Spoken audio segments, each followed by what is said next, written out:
Hello, my friends, and welcome back. Thank you very much for being with me again today. As a child, I was told that it is not nice to make fun of old people and the sick, among others. But in this case, we have a guy who I think is, I'm not going to make fun of him, but it is Zelensky. Zelensky, in a press conference with the Chancellor of Germany, Mr. Merz, and Zelensky looks very bad. I was involved in my life through the various jobs that I had, with a lot of drug addicts, with people with problems, with addiction. And I can recognize a person with certain hints and twitches and all that. And the easiest way to see someone's condition deteriorate is to see his condition or lack of a few years back and compare his demeanor then to the one that you witness now. I will play a short video, 27 seconds clip with Mr. Zelensky right there, having a meeting with Merz, the Chancellor of Germany.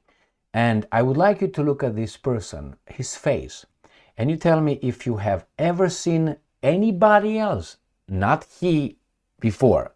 He was a little bit milder in the Oval Office when he did all that. I would like you to look at his eyes, his nose, his mouth, his attention. And if you think that this person, I don't know, acts like, I don't know, Macron, I don't know, Merz, Putin, Trump, or any other leader, and this is not a condition that he had 4 years ago. I saw Zelensky 4 years ago, and he has never, in the videos, multiple videos that I watched, he never acted like this. So let's watch his face and let's watch his behavior.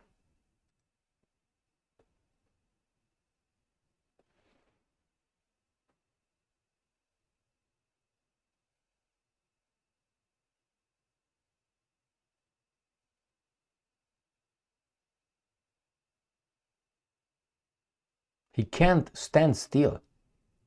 What? Say what? I start feeling almost sorry about this guy. I almost, as I said, start feeling sorry about this guy. I'm going to play it again. Look at his attention. Look at his eyes. He can't stand still. Look at his nose. Look at his twitches. What? He hears things, sees things. He's not there. He is not there. Now, I don't know about you. You don't need experience to notice that this person is suffering over there. I'm not trying to muster or to get your tears down now. No. But he could be under a certain kind of pressure and influence that he can't get out of it. How should I put it, diagnostic for this guy, and I'm not an expert in that. I don't have a medical degree. Therefore, I can't tell you what the difference between a man and a woman is. Remember that imbecile? Yeah, her name is Ketanji Jackson. Now she sits on the U.S. Supreme Court.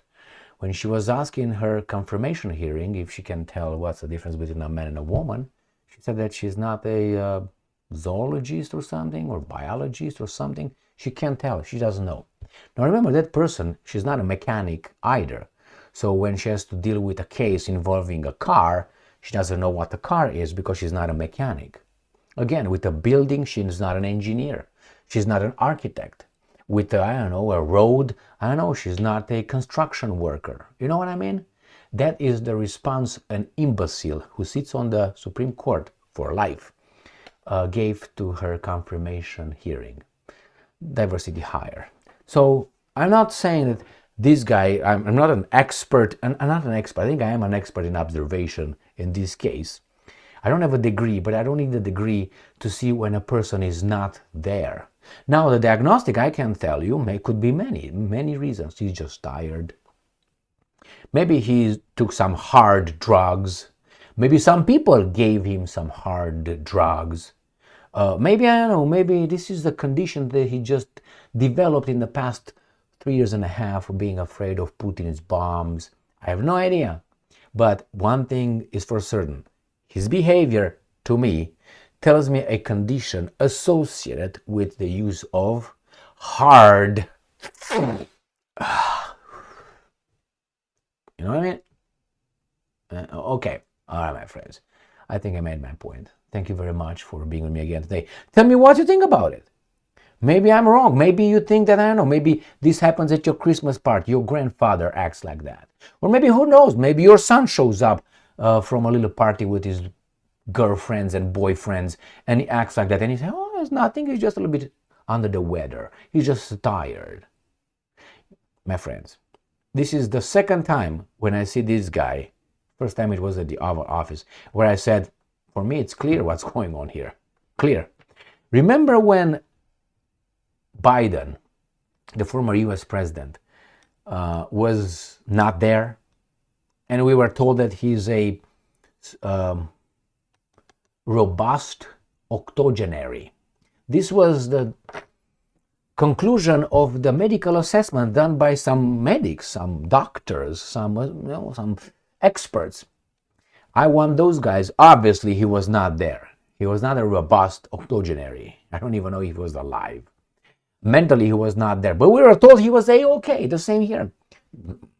Vladimir Zelensky is A-OK.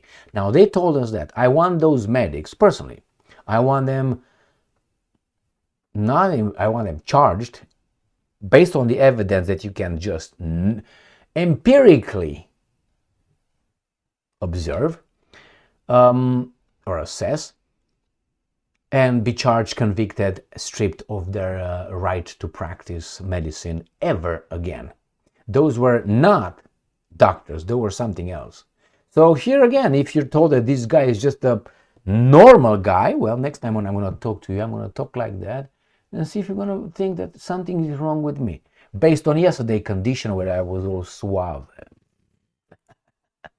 All right, my friends, this is it.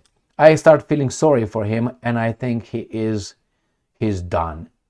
He's not going to get out of this. As I said, I don't cry for him. Now, he's also an actor. He's a comedian.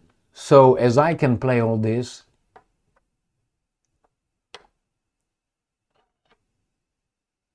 okay, he can play all that. I mean, I don't deserve an Oscar. I don't think he deserves an Oscar. I mean, he's part of the Oscar owners. You know who they are? The guys who made Hollywood. Yeah, okay. Thank you very much for being with me again today. Stay strong, stay smart, look for the truth, and be just.